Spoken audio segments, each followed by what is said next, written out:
പോലീസിൽ പരാതി നൽകിയതിന്റെ പേരിൽ വീടിന് തീയിട്ട കുപ്രസിദ്ധ ഗുണ്ടാ നേതാവും സംഘാംഗങ്ങളും പിടിയിൽ.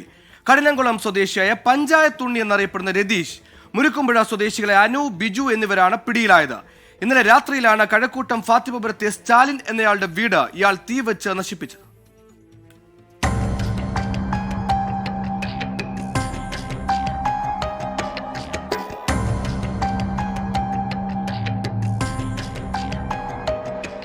കൂട്ടാളികളുമായി ഒളിവിൽ കഴിയവെയാണ് പഞ്ചായത്തുണ്ണി എന്ന രതീഷിനെ പോലീസ് പിടികൂടുന്നത്.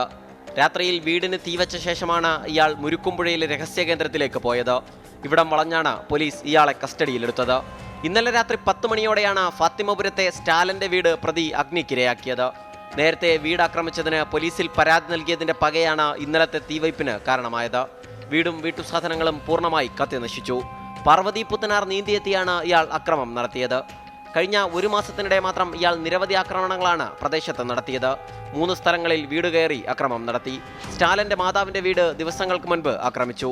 മറ്റൊരു വീടാക്രമ കേസിൽ പോലീസ് അറസ്റ്റ് ചെയ്തെങ്കിലും ജാമ്യം കിട്ടുന്ന വകുപ്പുകളാണ് ചുമത്തിയത്. അതിനു പിന്നാലെ വീണ്ടും 2 വീടുകളിൽ കൂടി കയറി അക്രമം നടത്തി. 2 സ്റ്റേഷനുകളിലായി 40-ലധികം കേസുകളാണ് പഞ്ചായത്തുണ്ണിയുടെ പേരിൽ ഉള്ളത്. വധശ്രമം, ബോംബേറ്, കൂലിത്തല്ല് എന്നിങ്ങനെ നീളുന്നു കേസുകളുടെ പട്ടിക. ഗുണ്ടാ ലിസ്റ്റിൽപ്പെട്ട് കരുതൽ തടങ്കലിൽ കഴിഞ്ഞ ഇയാൾ ഈ അടുത്തിടെയാണ് പുറത്തിറങ്ങിയത്. അറസ്റ്റ് ചെയ്ത ഉണ്ണിയെയും കുട്ടാളികളെയും സംഭവസ്ഥലത്തെത്തിച്ച് തെളിവെടുപ്പ് നടത്തി. നാളെ കോടതിയിൽ ഹാജരാക്കും. 24 തിരുവനന്തപുരം. നാടിന്റെ സ്വസ്ഥത കെടുത്തുന്ന ഗുണ്ടാ പ്രവർത്തനം ചെയ്യുന്ന എല്ലാ പഞ്ചായത്ത് കോർപ്പറേഷൻ ഉണ്ണിമാരെയും പൂട്ടണം. അതിന് പോലീസുകാർ ഉണർന്ന് പ്രവർത്തിക്കണം. കൂടുതൽ വാർത്തകളിലേക്ക് ചെറിയ ഇടവേളയ്ക്ക് ശേഷം.